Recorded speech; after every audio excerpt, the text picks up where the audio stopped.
Additional collector कार्यालय, अतिरिक्त जिल्हाधिकारी कार्यालय मंजूर करण्याची बाब शासनाच्या विचाराधीन होती।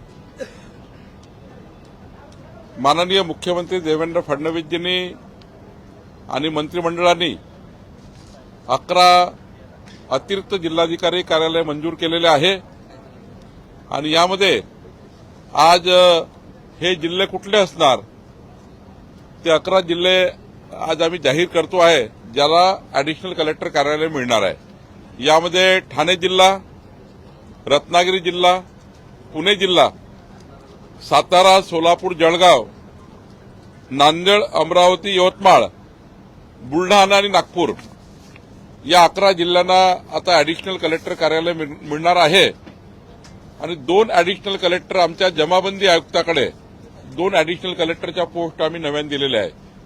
त्यामुळं 13 ॲडिशनल कलेक्टर पुन्हा महसूल विभागामध्ये आता ही पदनिर्मिती आणि या ठिकाणी झालेली आहे। त्यामुळे एक मोठा दिलासा, ज्या कॉशी ज्युडिशियल केसेस आहेत मोठ्या प्रमाणावर, ज्या अर्धन्यायिक प्रकरणं आहेत ते लवकरात लवकर निपटारा निघतील आणि मोठ्या प्रमाणावर त्या ठिकाणी जे मोठे मोठे जिल्हे आहेत, विभागाचे जिल्हे आहेत, त्या जिल्ह्यामध्ये सुद्धा एक ॲडिशनल कलेक्टर मिळणार आहे।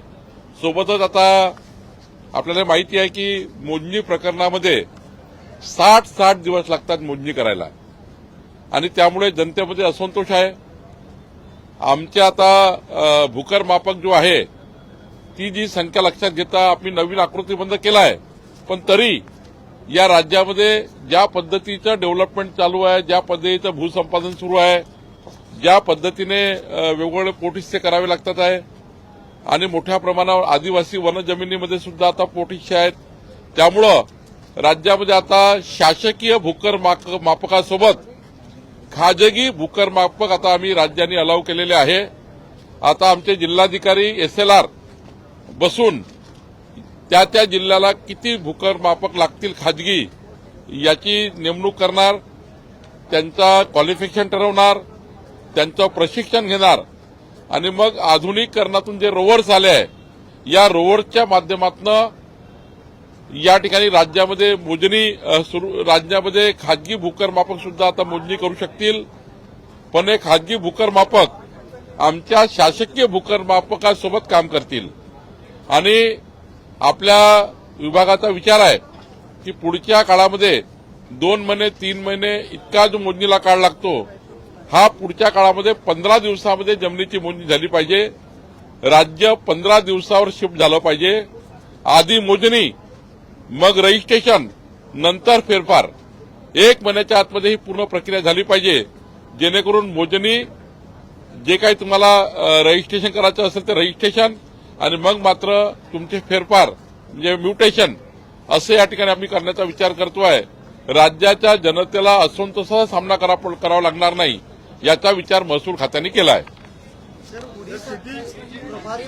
ठिकाणी याचा फायदा होताना पाहायला मिळणार आहे, कारण की मोठ्या प्रमाणामध्ये मोजणी रखडलेली पाहायला मिळते। राज्याच्या सर्व जिल्ह्यामध्ये आता कलेक्टर खाजगी भूकर मापक नेमू शकतील, जेवढी त्यांना आवश्यकता आहे तेवढे नेमू शकतील, काही लिमिट नाही आणि हे भूकर मापक प्रशिक्षित राहतील, यांचं एज्युकेशन ठरणार आहे, जे काही एज्युकेशन त्यांना आवश्यक आहे आणि हे भूकर मापक मात्र यांची फी ठरणार आहे, याची SOP आम्ही देणार आहोत आणि त्यामुळं राज्यामध्ये आता मोजणी 15 दिवसावर यावी यामागचा हा उद्देश आहे।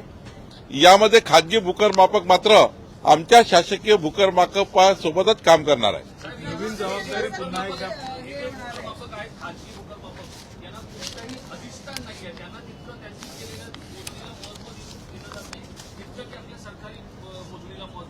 शासनाने आता अधिसूचना काढलेली आहे, नोटिफाईड केला आहे, त्यामुळे आता आमचा शासकीय भूकर मापक, खाजगी भूकर मापक ही जी मोजणी करेल त्यावर डेप्युटी SLR शिक्कामोर्तब करणार आहे।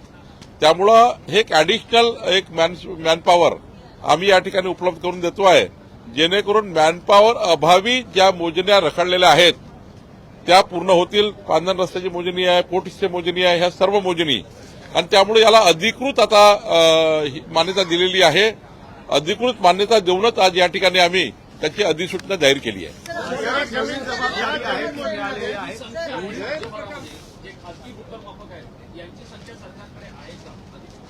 जिल्हाधिकारी आणि तिथले जे एसएलआर आहे, जिल्हा भूमी अधीक्षक जे आमचे एसएलआर मोजणीचे सर्वात जे जिल्ह्याचे अधिकारी आहेत, यांनी बसून तो आकडा फायनल करायचा आहे. ऑलरेडी आम्ही जितके पाहिजे तितके घ्या असं म्हटलेलं आहे. त्याचं प्रशिक्षण काय असेल याचं एक मॉडेल तयार केलं आहे. त्यांना रोवर किती लागतील ते उपलब्ध करून दिले आहे. मोजणीकरता रोवर लागतील, मशीन लागेल, ती उपलब्ध करणार आहे. आणि सोबतच या ठिकाणी हे भूकरमापक जे खाजगी येतील त्या खाजगी भूकरमापकाला किती पैसे द्यायचे, एकूण मोजणीला एवढे पैसे आले त्याच्या किती टक्के आम्ही खाजगी भूकरमापकाला देऊ याचेही ठरणार आहे. त्याची सविस्तर एसओपी पुढच्या 7 दिवसामध्ये राज्य शासन इश्यू करणार आहे. संपूर्ण क्वालिफिकेशन काय असेल, त्याचं प्रशिक्षण काय असेल, त्यांना पैसे किती मिळतील, त्या ठिकाणी रोवर त्यांना कसे उपलब्ध होतील, आमच्या शासकीय भूकरमापकाची जबाबदारी काय असेल, खाजगी भूकरमापकाची काय जबाबदारी असेल, या साऱ्या गोष्टीची एसओपी पुढच्या 7 दिवसामध्ये आम्ही जाहीर करणार आहोत. आणि दुसरं एक महत्वाचं, आज त्या ठिकाणी सभागृहामध्ये महत्वाची मागणी आली की जेवढा पोट हिस्सा आहे तेवढीच मोजणीचे पैसे घ्या. आता काय होतं की एक पोट हिस्सा मोजायचा असेल तर सर्व सर्वे नंबर मोजावा लागतो. त्यामुळे त्याचाही निर्णय शासन करणार आहे. त्याबद्दलचाही विचार सरकार करत आहे की जेवढी पोट हिस्सा मोजायची असेल तेवढाच पैसा घेतला पाहिजे. 10 आजूबाजूच्या लोकांचाही पैसा यांना भरावा लागतो एकट्या व्यक्तीला, त्याच्याबद्दल सरकार विचार करणार आहे. ओडिशाच्या राज्यसभेसाठी आपली नियुक्ती झाली त्याबद्दल काय? नाही, केंद्रीय आमचे राष्ट्रीय अध्यक्ष नितीन नवीनजी यांनी मला या ठिकाणी ओडिशाच्या ऑब्झर्व्हर म्हणून त्या ठिकाणी पाठवलेलं आहे.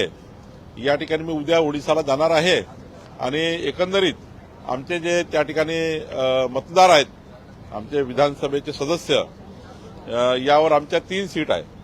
त्या 3 सीटसाठी योग्य मतदान झालं पाहिजे. कुठेही मतदान चुकू नये. एक जरी मतदान चुकलं तरी त्याचे परिणाम मोठे असतात आणि त्यामुळं एक मताला महत्व आहे, प्रेफरन्शियल मताला महत्व आहे. त्यामुळं त्या ठिकाणी मी पर्यवेक्षक म्हणून जाणार आहे आणि मला असं वाटतं आमच्या 3ही सीट निवडून येतील. सर, महाराष्ट्रामध्ये शेत रस्त्यांसाठी मैं माननीय हमारे राष्ट्रीय अध्यक्ष जी माननीय नितिन जी नवीन, इनका मैं बहुत बहुत आभार व्यक्त करता हूं. हमारे नितिन नवीन जी ने मुझे कहा कि आप उड़ीसा जाइए, वहां पर्यवेक्षक करके, वहां राज्यसभा का चुनाव है और उस चुनाव में हमारे 3 उम्मीदवार खड़े हैं और सारे उम्मीदवार जो खड़े हैं पूरे जीतना चाहिए. और साथ साथ में जो हमारा वहां जो होट्स में जो हमारे एमएलए होट्स करेंगे, कोई भी होट्स अगर थोड़ा भी गलत होता है तो उसका परिणाम बड़ा होता है यानी परिणाम अलग निकल सकता है. इसलिए कोई भी वोट गलत नहीं होना चाहिए. प्रेफरेंशियल वोटिंग रहती है तो इसमें गड़बड़ नहीं होनी चाहिए. इसलिए पर्यवेक्षक की जवाबदारी होती है. तो निश्चित रूप से मुझे लगता है कि मुझे माननीय मोदी जी के नेतृत्व में अमित भाई शाह जी, माननीय हमारे अध्यक्ष जी, इन्होंने जो जवाबदारी दी है, मैं पूरी तरह से प्रयास करूंगा कि ये जवाबदारी मैं निभा सकूं. महाराष्ट्र में खासतौर पर मुंबई में कमर्शियल गैस सिलेंडर की किल्लत हो रही है और महाराष्ट्र के अन्य हिस्सों में भी कलेक्टर ने आदेश दिए है कि पूरी स्टॉकेज ना करे, ब्लैक मार्केटिंग ना करे सके. वही इम्पोर्टेंट होता है ऐसे क्राइसिस में. यही इम्पोर्टेंट होता है कि जो जिनके पास गोडाउन्स है, जिनके पास जो अवेलेबल स्टॉक है, उसमें वो रोक देते हैं और क्राइसिस तैयार करते हैं, जिसमें फिर ज्यादा लूटने का प्रयास करते हैं. तो सारे कलेक्टर महाराष्ट्र के इन्होंने डंडा लगाया है कि कोई भी स्टॉक ना करे, जानबूझकर कोई क्राइसिस तैयार ना करे. इसके लिए डंडा लगाना चालू किया है और मुझे लगता है कि जिलाधिकारी जिस प्रकार से इस पे एक्टिव मोड में आए हैं, तो ये कोई भी ये साटेबाजी नहीं करेगा, कोई भी एक्सेस वहां पर कोई ब्लैक मार्केटिंग कर पाएगा, ऐसा कुछ भी महाराष्ट्र में नहीं होगा. इसके लिए हमारी टीम एक्शन मोड पे आई है. सर गॅस बद्दल काय सांगाल सर गॅसची कमर्शियल सप्लाई को रोका जाए और डोमेस्टिक पर फोकस किया जाए. देखिए, क्या कर रही है? डोमेस्टिक ही महत्व का रहता है. कॉमर्शियल में थोड़ा कम ज्यादा हुआ 4 दिन तो फर्क नहीं पड़ेगा, लेकिन घर का सिलेंडर जो है वो बंद नहीं होना चाहिए. किसी की खाना ही बंद हो जाएगा घर का, परिवार का, तो ठीक नहीं है.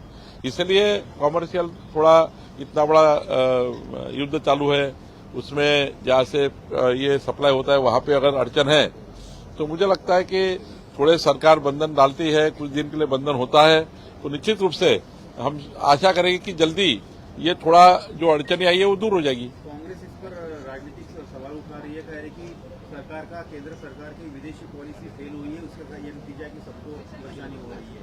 कांग्रेस खुद तो क्या पॉलिसी करती, वो क्या आसमान से सिलेंडर लाती, आसमान से गैस लाती, आसमान से पेट्रोल लाती? भाई जिस देश से हमको मिलता है वह देश में ऐसी परिस्थिति निर्माण हो चुकी है, युद्ध की परिस्थिति है, ऐसे में थोड़ा क्राइसिस तैयार हुआ, उसको सब मिलके ऐसे समय पर, जब समय पर क्राइसिस तैयार हुआ है, वॉर चालू है, ऐसे समय पर कोई भी पार्टी ने पॉलिटिक्स नहीं करनी चाहिए। राजनीति करने के लिए बहुत सारे सेक्टर होते हैं। युद्धजनक स्थिति में कोई भी पार्टीबाजी नहीं होनी चाहिए, पार्टी की राजनीति नहीं करनी चाहिए। देश को संभालना सबकी पार्टी की जवाबदारी होती है, अपोजिशन की भी जवाबदारी है, सत्ता पार्टी की भी जवाबदारी है। सरकार तो अपनी जवाबदारी पूरी करती है, लेकिन अपोजिशन पार्टियों ने भी ऐसे समय साथ में आकर हमारे देश की जनता को रिलीफ देना चाहिए।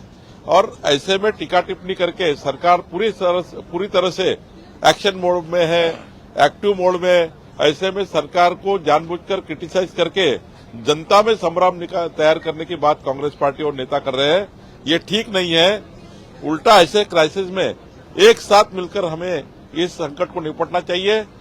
मुझे लगता है कांग्रेस पार्टी पहले से ही ऐसे अच्छे भावना से कभी वो सोचती नहीं है, कोई भी विषय को राजनीति करना चाहती है। सर युद्धामुळे आहे ते गॅस, सर युद्धामुळे गॅस आहे त्याच्यावर परिणाम पाहायला मिळतात. कशा पद्धतीने सरकार लक्ष देऊन आहे, कारण की ज्या पद्धतीने गॅसचा तुटवडा आहे तो जाणून होतो. सर्व जिल्हाधिकारी ऍक्शन मोडमध्ये आहे. कुणी साठेबाजी करू नये. जास्तीचे साठे निर्माण करून जनतेमध्ये जाणीवपूर्वक तुटवडा निर्माण करण्याचं काम कोणी करत असेल त्यावर ऍक्शन करण्याची जबाबदारी जिल्हाधिकारी यांना दिलेली आहे. आणि जिल्हाधिकारी यांनी सर्व सक्त निर्देश दिलेले आहे की असे जे लोक आहेत साठेबाजी करणारे आणि जाणीवपूर्वक लोकांना त्या ठिकाणी वेठीस धरणारे, त्यांना या ठिकाणी कारवाई करण्याचे निर्देश जिल्हाधिकाऱ्यांनी दिले आहेत. व्यावसायिक आहेत, व्यावसायिकांना कुठेतरी गॅस देणं बंद केलेलं आहे, त्यामुळे हॉटेल 20% बंद झालेले आहेत. 50% 2 दिवसात जर नाही पुरवठा झाला तर बंद होण्याची शक्यता आहे, ती वर्तवली जाते. असं आहे की केंद्र सरकारने संपूर्ण मॉनिटरिंग चालू केलं आहे. शेवटी युद्धजनक परिस्थितीमध्ये काही गोष्टी कराव्या लागतात, ज्या तुम्हालाही समजतात, मलाही समजतात. प्रत्येक गोष्टीचं मीडियाच्या माध्यमातून एखाद्या वेळी जनतेमध्ये समाधान निर्माण होईल अशी कुठली वस्तू करू नये. अपोजिशनने सुद्धा अशा परिस्थितीमध्ये एकत्रितपणे राष्ट्राकरता एकत्र येऊन काम केलं पाहिजे, यावर राजकारण करू नये. सरकार पूर्ण तऱ्हेने मॉनिटर करत आहे. सरकार घरगुती सिलेंडर लोकांना मिळालं पाहिजे याकरता काम करत आहे. घरगुती सिलेंडर कुठल्याही परिस्थितीत बंद होऊ नये याची जबाबदारी सरकारने घेतली आहे. आणि त्यामुळं मला असं वाटतं की आपल्या सर्वांची जबाबदारी आहे की साठेबाज जे लोक आहेत त्यांना या ठिकाणी नियंत्रित करणे, त्यांनी कुठेही साठे तयार करू नये याची त्या ठिकाणी जबाबदारी घेणे, क्रायसिस तयार होण्याची काळजी घेणे आम्ही हे करतोय.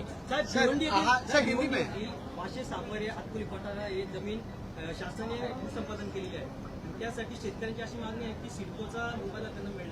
नाही आता हे तपासावं लागेल. आता वेळेवर मला तुम्ही सांगितलं ना, आता उत्तर मिळेल. मला तपासू द्या. शेतकऱ्याची काही मागणी असेल ते मला भेटले तर मी न्याय देईल. नियमाप्रमाणे जो काही भूसंपादन कायदा अस्तित्वात आहे त्या कायद्याप्रमाणे त्या शेतकऱ्याला न्याय देऊ. लोकशाही मराठी ऐका, पहा, जागरूक रहा.